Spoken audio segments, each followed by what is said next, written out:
Mero Cristianismo, de C.S. Lewis. Libro cuarto. Más allá de la personalidad o los primeros pasos en la doctrina de la Trinidad.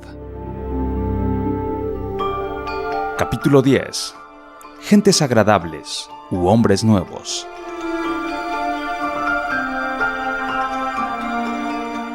Cristo quiso decir precisamente lo que dijo. Quienes se ponen en sus manos llegarán a ser perfectos como Él es perfecto. Perfectos en el amor, la sabiduría, el gozo, la belleza, la inmortalidad. Este cambio no se operará por completo en esta vida, porque la muerte es una parte importante del tratamiento. No se sabe con certeza hasta dónde este cambio ha de operarse en un cristiano antes de que le sobrevenga la muerte. Pienso que este es el momento apropiado para dar consideración a una pregunta que a menudo se formula. Si el cristianismo está en lo cierto, ¿por qué todos los cristianos no son obviamente más agradables que los que no se llaman cristianos? Lo que hay detrás de tal pregunta es en parte muy razonable y en parte carece de razón. Si la conversión al cristianismo no mejora las acciones exteriores de un hombre, si continúa siendo egoísta, despreciativo, envidioso y ambicioso, bien podemos sospechar que su conversión fue en gran medida imaginaria. Después de una conversión, cada vez que se piensa que se ha dado un paso hacia adelante, esa es la prueba que se ha de aplicar. Los sentimientos buenos, los vislumbres nuevos, un mayor interés en la religión, nada significan a menos que hayan mejorado nuestra conducta actual. Tal como en la enfermedad el sentirse mejor no hace mayor bien si el termómetro muestra que la temperatura sigue subiendo. En tal sentido, el mundo de afuera tiene razón al juzgar al cristianismo por sus resultados. Cristo nos dijo que juzgáramos por los resultados. A un árbol se le conoce por sus frutos, y al comerlo se conoce el pastel. Cuando nosotros los cristianos nos comportamos mal o no nos comportamos bien, estamos haciendo que el cristianismo carezca de credibilidad para el mundo de afuera. Nuestras vidas descuidadas hacen que el mundo hable.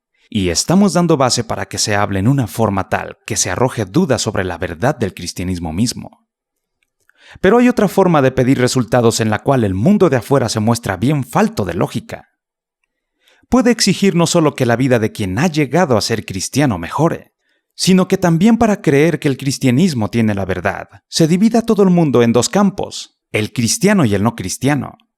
Y que todas las personas que se hallen en el primer campo en todo tiempo sean más agradables que las que se hallen en el segundo campo. Esto es irrazonable por varios motivos. Primero, en primer lugar, la situación del mundo actual es mucho más complicada. El mundo actual no está compuesto por cristianos 100% y no cristianos 100%. Hay personas, demasiadas por cierto, que poco a poco están dejando de ser cristianas pero que todavía llevan tal nombre. Entre ellas se cuentan miembros del clero. Y hay otras que lentamente están llegando a ser cristianas, aunque todavía no se les llame así. Hay quienes no aceptan por completo la doctrina cristiana en cuanto a Cristo, pero que se sienten tan fuertemente atraídas hacia Él, que ya son suyos en un sentido más profundo de lo que en realidad ellos mismos lo entienden. Hay los que en otras religiones están siendo llevados por la influencia secreta de Dios a concentrarse en aquellas partes de su religión que están de acuerdo con el cristianismo y pertenecen a Cristo sin saberlo. Por ejemplo, un budista de buena voluntad puede ser conducido a concentrarse más en la enseñanza budista en cuanto a la misericordia y dejar en el trasfondo, aunque todavía diga que las cree, las enseñanzas budistas en cuanto a otras cosas. Puede ser que en esta posición hayan estado los paganos buenos de mucho antes del nacimiento de Cristo. Y hay muchos, claro está, que tienen una gran confusión mental y gran número de creencias incongruentes en una terrible mezcolanza. Por consiguiente, de poco sirve tratar de juzgar a cristianos y no cristianos en forma masiva.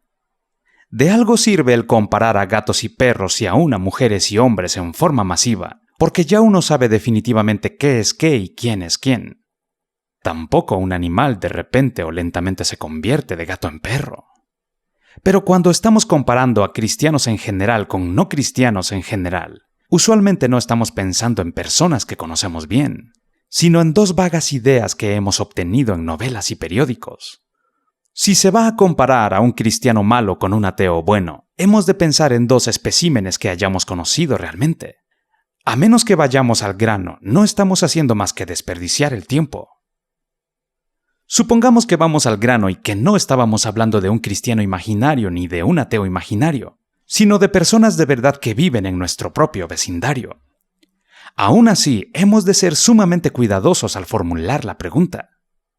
Si el cristianismo está en la verdad, de ello se sigue entonces A. Que todo cristiano será más amable que la misma persona si no fuera cristiana. B. Que todo el que llega a ser cristiano será más amable que lo que antes era.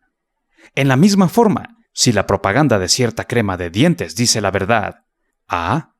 Toda persona que la usa tendrá mejores dientes que la misma persona si no la hubiera usado. B. Si alguien empieza a usarla, sus dientes mejorarán. Pero el hecho de que yo, que la uso y que heredé mala dentadura de mis padres, no he llegado a tener la buena dentadura de un joven negro que nunca ha usado crema dental de ninguna clase, no prueba en sí que la propaganda sea mentirosa. La cristiana señorita X puede tener una lengua menos caritativa que la del señor Z. Esto de por sí no prueba la efectividad o inefectividad del cristianismo.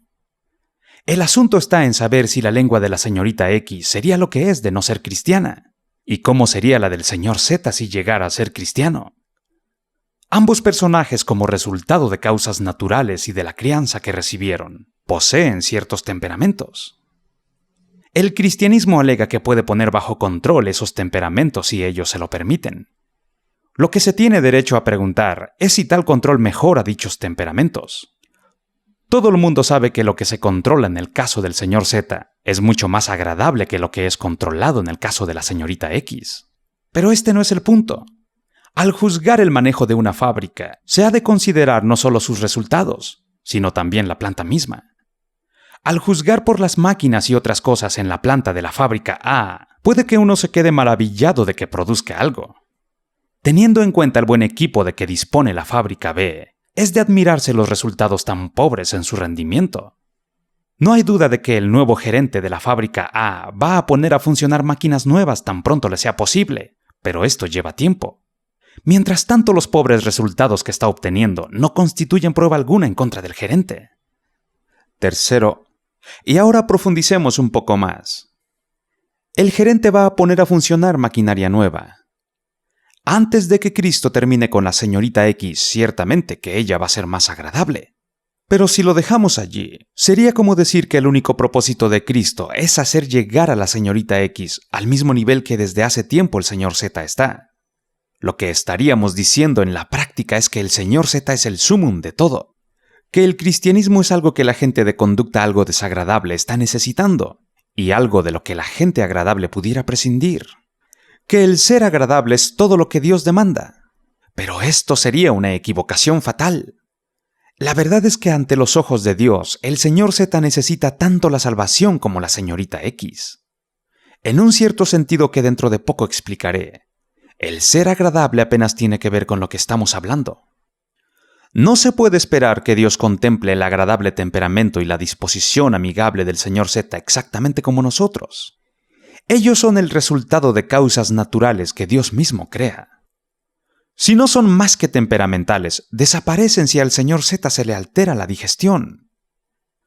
Lo agradable que hay en el señor Z es un don de Dios al señor Z, y no una ofrenda del señor Z a Dios. En la misma forma, Dios ha permitido que causas naturales que trabajan en un mundo que por siglos ha sido echado a perder por el pecado, produzcan en la señorita X la estrechez mental y descontrol de nervios que son la causa de la mayor parte de la impresión de desagrado que ella produce. Dios intenta en el tiempo que Él mismo se ha señalado, reformar esa parte de la señorita X. Pero para Dios esta no es la parte crítica del asunto. No presenta dificultad alguna. Dios no se muestra preocupado por ello. Lo que Él vigila y espera, y por ello trabaja, es algo que no es fácil ni siquiera para Dios. Porque dada la naturaleza del caso, Dios no puede producirlo por un mero acto de poder. Está vigilándolo y esperándolo tanto en la señorita X como en el señor Z. Es algo que ellos pueden darle libremente o rehusar dárselo libremente. ¿Se volverán o no se volverán a Él para cumplir el único propósito para el cual ambas personas fueron creadas? Su libre albedrío está vacilando dentro de ellos, tal como la aguja de una brújula. Pero esta es una brújula que puede escoger. Puede apuntar hacia el verdadero norte, pero no tiene que hacerlo. ¿Girará la aguja y luego se quedará fija, señalando hacia Dios? Él puede ayudar a hacer que esto sea lo que acontezca, pero no puede forzar el resultado. No puedo, por decirlo así, meter la mano y poner la brújula en la dirección correcta, porque eso ya no sería libre albedrío. ¿Señalará hacia el norte? Esta es la pregunta de la cual todo depende. ¿Ofrecerán a Dios sus naturalezas, la señorita X y el señor Z? El asunto de si las naturalezas que ellos ofrecen son de momento agradables o desagradables es cosa de segunda importancia. Dios puede ocuparse de esa parte del problema. Que no se interprete mal lo que estoy diciendo. Es claro que Dios considera una naturaleza desagradable como algo malo y deplorable. Y por supuesto, considera una naturaleza agradable como algo bueno. Bueno como el pan, o la salida del sol o el agua. Pero estas son cosas que Él da y nosotros recibimos. Dios creó los nervios templados y la buena digestión del señor Z, y hay muchos más de estos dones en la fuente de donde provienen. A Dios, hasta donde lo sabemos, no le cuesta nada crear cosas agradables. Pero convertir voluntades que se hallan en rebeldía le costó la crucifixión. Y porque son voluntades, pueden aceptar o rechazar a Dios, ya se trate de gente agradable o de gente desagradable. Y además, porque lo agradable del señor Z es parte de la naturaleza, al final quedará convertido en añicos. La naturaleza misma desaparecerá. Causas naturales concurrieron en el señor Z para hacer un modelo psicológico agradable, tal como concurren en una puesta de sol para hacer un agradable despliegue de colores. En verdad, porque así es la naturaleza, estas cosas se desintegran y ambas cosas desaparecerán. El señor Z tiene la oportunidad de volver, o más bien de permitir que Dios vuelva, ese modelo perecedero en el modelo de belleza de un espíritu eterno, y no lo ha aprovechado. Hay aquí una paradoja. Mientras el señor Z no se vuelva hacia Dios, pensará que la agradabilidad que hay en él le pertenece, y mientras piense así no le pertenecerá. Es cuando el señor Z se da cuenta de que su agradabilidad no es suya, sino que es un don de Dios y se la ofrece a Dios, que su agradabilidad en realidad empezará a ser suya. Porque ahora el señor Z está empezando a participar de su propia creación. Las únicas cosas que podemos conservar son las que voluntariamente ponemos en las manos de Dios. Lo que tratamos de conservar para nosotros mismos es lo que con toda seguridad vamos a perder. Por lo tanto, no debemos sorprendernos si entre los cristianos hallamos gente que todavía es desagradable. Y hasta hay, si lo pensamos bien, razones para esperar que la gente desagradable se vuelva a Cristo en mayor número que la gente que llamamos agradable. Esto fue lo que objetaron en cuanto a Cristo durante su vida sobre la tierra. Parecía tener mucho atractivo para la gente desagradable. Es esto por lo que hoy todavía se le objeta y se le objetará.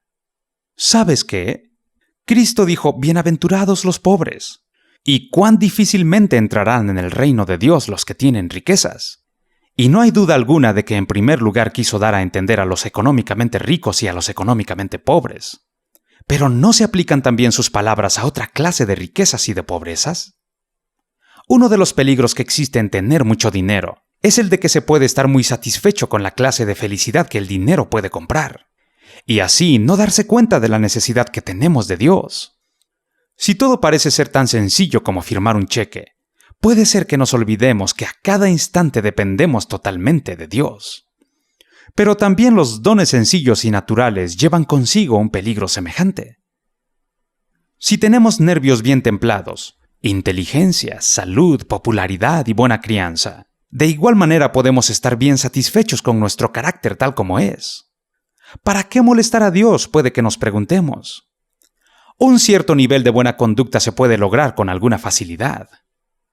Quizás no nos contemos con el número de las pobres criaturas atormentadas por el sexo, o la dixomanía, o la nerviosidad, o el mal carácter. Todos nos dicen que somos gente buena, y aquí entre nosotros estamos de acuerdo. Es muy probable que creamos que todo lo bueno que hay en nosotros se debe a nosotros mismos. Y bien fácilmente se llega a la conclusión de que no existe la necesidad de ninguna otra clase de bondad. Con frecuencia las personas que tienen esta clase de bondad natural no ven necesidad alguna de Cristo, hasta que un día la bondad natural se viene abajo y la propia satisfacción sufre un choque. En otras palabras, para los que son ricos en este sentido, les es difícil entrar en el reino de los cielos. Con la gente mala es distinto, los que ocupan una baja posición, los tímidos, los desesperados, los de mala sangre, o los apasionados, los sensuales, los desequilibrados emotivos. Si alguna vez intentan ser buenos, comprenden en menos de la mitad del tiempo que gastarían los demás, que necesitan ayuda. Para ellos es Cristo o nada. Es tomar su cruz y seguirlo o completa desesperación. Son las ovejas perdidas, y Cristo vino especialmente a buscarlas. Son en un sentido muy real y muy terrible los pobres. Él los llamó bienaventurados. Es la casta despreciable que Él vino a buscar. Y por supuesto, de ella dicen todavía los fariseos lo que dijeron la primera vez. Si el cristianismo fuera verdad, esta gente no sería cristiana. Para cada uno de nosotros hay aquí una advertencia o un estímulo. Si somos de los buenos para quienes la virtud es cosa fácil, cuidado. Es mucho lo que se espera de los que mucho han recibido. Si equivocadamente tomamos por nuestros los méritos que en realidad son dones que Dios nos ha dado por medio de la naturaleza, y simplemente nos contentamos con ser buenos, todavía somos rebeldes. Y todos estos dones hacen que nuestra caída sea más terrible, nuestra corrupción más complicada, y más desastroso nuestro mal ejemplo. El diablo era antes un ángel. Sus dones naturales estuvieron tan por encima de los nuestros como los nuestros están por encima de los de un chimpancé. Pero si somos unas pobres criaturas envenenadas por una educación perversa, en un hogar lleno de celos vulgares y riñas insensatas, cargadas y no por nuestra propia elección de perversiones sexuales, abrumadas por un complejo de inferioridad que día a día nos hace casi tomarla contra nuestros amigos, no nos desesperemos. Dios sabe todas estas cosas. Somos unos de los pobres a quienes Jesús llamó bienaventurados. Él sabe cuán desvencijado carro es el que estamos tratando de manejar. Mantengámonos firmes. Hagamos lo que podamos. Un día, tal vez en otro mundo, pero quizá muy pronto, Él nos desembarazará del viejo vehículo y nos dará uno nuevo. Entonces asombraremos a muchos, empezando por nosotros mismos, porque hemos aprendido a manejar en una escuela difícil. Algunos de los últimos serán los primeros, y algunos de los primeros serán los últimos. La agradabilidad de una persona integrada es una cosa excelente. Hemos de hacer todo lo que esté a nuestro alcance para, por medio de la medicina, la economía y la política, producir un mundo en donde la mayor parte de la gente se críe y desarrolle como buena. Tal como debemos de tratar de producir un mundo donde todos tengan lo suficiente para comer. Pero no hemos de pensar que si logramos un mundo de personas buenas, hemos salvado sus almas. Un mundo de personas buenas, contentas con su propia bondad, apartadas de Dios, estará en tan desesperada necesidad de salvación como un mundo miserable, y tal vez será más difícil de salvar, porque la mera mejoría de las condiciones humanas no es redención, aunque la redención siempre mejora a la gente aún aquí y ahora, y al final las mejorará hasta un grado que no podemos imaginarnos todavía. Dios se hizo hombre para convertir criaturas en hijos, no solamente para producir mejores hombres de la vieja clase, sino para producir una nueva clase de hombres. No es como enseñar a un caballo a saltar más y mejor, sino como convertir a un caballo en una criatura alada. Por supuesto que una vez dotado de alas, saltaría sobre cercas que nunca antes podrían haber sido saltadas, y derrotaría al caballo natural en su propio campo. Pero puede que haya un periodo mientras las alas le estén empezando a crecer, cuando no podrá hacer tales saltos. En tal etapa los muñones y las paletas, como nadie va a pensar que se convertirán en alas, tal vez le den al caballo una apariencia rara y extravagante. Pero tal vez nos hemos detenido demasiado sobre este asunto. Si lo que quieres es un argumento en contra del cristianismo, y recuerdo cuán ansiosamente buscaba yo tal argumento cuando temía que el cristianismo estuviera en lo cierto, bien fácilmente pueden encontrar a un estúpido e insatisfecho cristiano y decir, con que este es el nuevo hombre de que se glorían. Me quedo con la calidad vieja. Pero si has empezado a ver que el cristianismo es probable en otras bases distintas, en tu corazón empezarás a ver que esto es solo tratar de evadir el asunto. ¿Conoces acaso las almas de los demás? ¿Sus tentaciones? ¿Sus oportunidades? ¿Sus luchas? Hay una sola alma en toda la creación que conoces, y esta es la única cuya suerte está puesta en tus manos. Si existe un Dios, en un sentido estás a solas con Él. No puedes descartarlo con especulaciones en cuanto a la conducta del prójimo, o el recuerdo de lo que has leído en los libros. ¿Qué será de todo ese hablar y de todos esos rumores? ¿Seremos siquiera capaces de recordarlos cuando la neblina anestésica que llamamos la naturaleza o el mundo real se desvanezca y la presencia delante de la cual siempre has estado se vuelva palpable, inmediata e ineludible?